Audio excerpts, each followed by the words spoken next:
তাহলে আমি রাস্তা কেন অবরোধ করব? আমি কেন রাস্তায়, এই রাস্তা তো এটা আমার বাপের দিনের সড়ক না, এটা তো মহাসড়ক। সেখানে তো গাড়ি চলার রাস্তা। এখানে গাড়ি চলার রাস্তা ভিন্ন, এই পথচারী যাতায়াতের রাস্তা ভিন্ন। সরকার তো বিভিন্ন সুবিধা দিচ্ছে। সেখানে কেন আমি গিয়ে অবরোধ করব, রাস্তা বসে থাকবো? কারণ কি? মানে ন্যূনতম মস্তিষ্কে ন্যূনতম এই মালটা থাকা দরকার। ভুলভাল একটা পদক্ষেপ নেই। এটা জনগণের স্বস্তি এবং জনগণের উন্নয়ন এবং জনগণের নিরাপত্তায় সবকিছু মিলে এটা দেশের জন্য হচ্ছে। এখানে কি সরকার আসি ঘুমে থাকবে? এখানে এখানে রাস্তায় গাড়ি চলবে, নিরাপদ গাড়ি চলবে।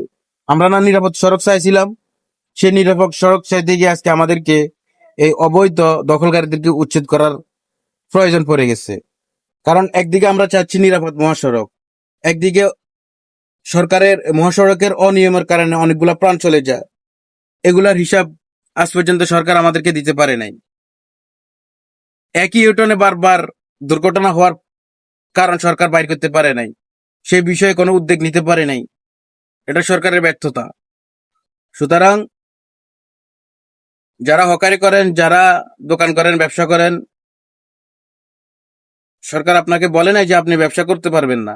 সরকার আপনাকে নির্দিষ্ট একটা ঠিকানা দিয়ে দিবে, সেখানে আপনারা ওখানে ঘর ভাড়া করে কি করে, এটা সরকারের নিয়মে আপনারা ওখান থেকে ওখানে ব্যবসা বাণিজ্য করবেন। মহাসড়ক অবরুদ্ধ করে ব্যবসা করাটা এখানে আপনি এটা একটা ফাজলিমি পাইছেন। ফাজলিমি। এই চিন্তাধারা, মন মানসিকতা চেঞ্জ করতে হবে।